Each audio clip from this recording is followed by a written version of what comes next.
ఒక ఊరిలో ఒక పాప ఉండేది. ఆ పాప చూడ్డానికి చక్కని చుక్కలెక్క ముచ్చటగా ఉండేది. కాని ఆ పాప తనను చూసి ఏ రాకుమారుడో సంబరపడి పెళ్లి చేసుకుంటాడని, తాను ఆ దేశానికి రాణిని అవుతానని ఎప్పుడూ కలలు కంటా ఉండేది. కాని రాణి కావాలంటే ఈ అందం సరిపోదు. 7 14 లోకాల్లోనూ తనంత అందగత్తె ఎవరూ ఉండకూడదు అనుకునేది. దాంతో ఒకటే దిగులు. ఎక్కడెక్కడి నుంచో ఎన్నెన్నో మూలికలు, మందులు తీసుకోనొచ్చి వంటికి పూసుకునేది. అందంగా మెరిసిపోతావంటే ఎవరు ఏమి చెయ్యమన్నా చేసేది. అది చూసి వాళ్ల అమ్మానాన్న, పాపా, మనమెక్కడ, రాజకుటుంబం ఎక్కడ, కనీసం కన్నెత్తి చూడటానికి గూడా వీలుకాదు. అనవసరంగా కలలు కనడం మానేసి వచ్చిన సంబంధాల్లో మంచిది చూసి పెళ్లి చేసుకో అని నెత్తీనోరు కొట్టుకోని చెప్పినారు. కాని ఆ పాప వాళ్ల మాటలు కొంచెంగూడా చెవికి ఎక్కించుకునేది కాదు.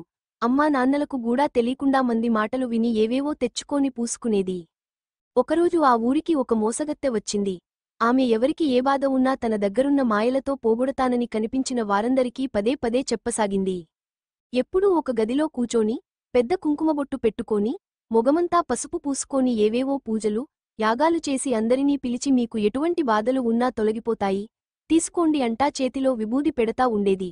ఆ నోటా ఈ నోటా పడి ఈ విషయము ఆ పాపకు తెలిసింది. దాంతో కిందామీదా పడతా ఉరుక్కుంటా ఆ మోసగత్తె దగ్గరకు వచ్చింది. ఆమె కాళ్లమీద పడి, నేను పాలరాయిలెక్క నిగనిగా మెరిసిపోవాలా, చందమామలెక్క దగదగా వెలిగిపోవాలా, ఈ భూమ్మీద నా అంత అందగత్తె ఎక్కడ వెదికినా కనబడగూడదు, అలా చేయగలవా అని అడిగింది. దానికి ఆమె కాసేపు ఆలోచించినట్టు నటించి, ఆ చేయగలను. కాని ఈ విషయము చానా గుట్టుగా ఉంచాలి. ఎంతగా అంటే నువ్వు ఈ 10 రోజులు ఎక్కడికి పోతా ఉన్నావో నీ కాలికి వేసుకున్న చెప్పుకూ తెలియగూడదు. నువ్వు ఏం పూజలు చేశావో నుదుటన ఉన్న బొట్టుకూ తెలియగూడదు. అలాగే దీనికి బాగా డబ్బు కావాలి. ఏం సరేనా అనింది. దానికా పాప, ఓ, దానికేం, ఎంత కావాలంటే అంత తీసుకో, ఎన్ని పూజలైనా చేసుకో, కాని నిలువెత్తు బంగారాన్ని నన్నూ పక్కన పక్కన నిలబెట్టి నీకేది కావాలో కోరుకో అంటే, ఈ భూమ్మీద పుట్టిన ఎవరైనా సరే నేనే కావాలి అంటా నా చేయి అందుకోవాలి. అలా తయారు చేయాలి సరేనా అనింది. సరే అని ఆ రోజునుంచీ రోజూ ఆ పూజలని, ఈ పూజలని రోజుకో 10,000 వరహాలు గుంజసాగింది. ఆ పాప వాళ్ల అమ్మానాన్నకి తెలీకుండా తనకు చిన్నప్పటి నుంచి అమ్మానాన్నలు కొనిపెట్టిన ఒక్కొక్క నగ అమ్మేసి ఆమె చేతిలో డబ్బు పెట్టసాగింది. ఆ పాపకు వరుసకు బావ అయ్యే ఒక పొట్టెగాడు వాళ్ళింటికి దగ్గరలోనే అదే సందులో ఉంటాడు. వానికి ఆ పాపను చేసుకోవాలని ఒకటే కోరిక. పెద్దవాళ్లతో గూడా అడిగించినాడు. కాని ఆ పాప, చేసుకుంటే ఈ దేశంలో ఉన్న ఏదో ఒక యువరాజునో, పెద్ద జమీందారునో చేసుకుంటా గాని అందరిలాగా అల్లాటప్పా సంబంధాలు చేసుకోనని, మొగం మీదే కొట్టినట్టు చెప్పేసింది. కాని ఆ పొట్టెగాడు ఏమీ బాధపడలేదు. కలలకేం కలకాలం ఉంటాయా, ఏదో ఒకరోజు నేలమీదకి దిగవలసిందే గదా అనుకుంటా ఎదురు చూడసాగినాడు.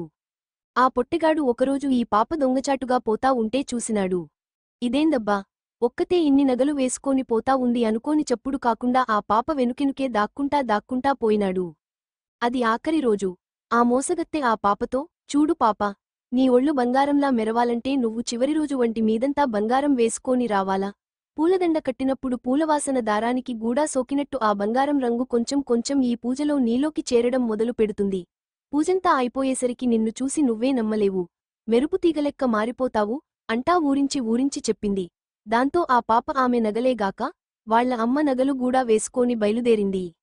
ఆ మోసగత్తె పక్క ఊరిలోనున్న ఒక పెద్ద దొంగతో, నా దగ్గర ఒక పాప ఉంది, చూడ్డానికి చక్కని చుక్కలాగుంటాది, నువ్వు గనుక 1,00,000 వరహాలు నా చేతిలో పెడితే ఆ పిల్లను నీ చేతిలో పెడతా, ఏం సరేనా అనింది. వాడు సరేనని ఆ పిల్లను ఎత్తుకుపోడానికి గుర్రంబండి తీసుకోని అక్కడికి వచ్చేసినాడు. పాపం, ఆ పిల్లకు అదంతా తెలీదుగదా. దాంతో అమాయకంగా ఇంటిలోనికి అడుగుపెట్టింది. ఆ మోసగత్తె ఆ పాప నగలన్నీ తీపిచ్చి దేవుని పటం ముందు పెట్టి పూజ మొదలుపెట్టింది. అంతలో వెనుకనుంచి దొంగవచ్చి ఆ పాప మీద మత్తుమందు చల్లినాడు. అంతే, ఆ పాప ఒక్కసారిగా కుప్పకూలిపోయింది. ఆ పాప వెనకాలే వాళ్ల బావ వచ్చినాడు గదా. ఇదంతా కిటికీలోంచి చూసి అదిరిపన్నాడు. అమ్మో, ఇంకాసేపు ఆగితే ఈ పిల్ల ఎవరికీ దక్కదు అనుకోని ఉరుక్కుంటా ఊరిలోనికి పోయి కనబన్నవాళ్లకంతా జరిగింది చెప్పినాడు. అంతే, జనాలంతా తలా ఒక కట్టె తీసుకోని ఉరుక్కుంటా వచ్చినారు. అప్పటికే ఆ దొంగ ఆ పాపను ఎత్తుకోని పోయి గుర్రం బండిలో పెట్టినాడు. అది చూసి జనాలు కోపం పట్టలేక ఇద్దరినీ పట్టుకోని కిందామీదా ఏసి చావగొట్టినారు. నున్నగా గుండుగీసి గాడిదల మీద ఎక్కించి ఊరంతా తిప్పి రాజభటులకు అప్పగించినారు. అందరూ ఆ పాపను పట్టుకోని, మాయలు లేవు, గీయలు లేవు, అన్నీ ఉత్తుత్తివే. నీలాంటి అమాయకులు ఉన్నంతకాలం ఇలాంటోళ్ల ఆటలు సాగుతానే ఉంటాయి. ఇలా తిక్క తిక్క ఆలోచనలతో కలలు కనడం మాని ఈ లోకంలోనికిరా. నిన్ను గనుక ఆ దొంగసచ్చినోడు ఎత్తుకోని పోయింటే ఇప్పటికల్లా నీ బతుకు నాశనమయ్యేది. నువ్వు కాదన్నోడే మనసులో పెట్టుకోకుండా నిన్ను కాపాడినాడు అంటా బాగా తిట్టిన తిట్టు తిట్టకుండా తిట్టినారు. దానితో ఆ పాప సిగ్గుపడి, ఇంగోసారి ఇలాంటి పొరపాటు చేయను. ఉత్తుత్త కలలు కంటా బతుకు నాశనం చేసుకోను.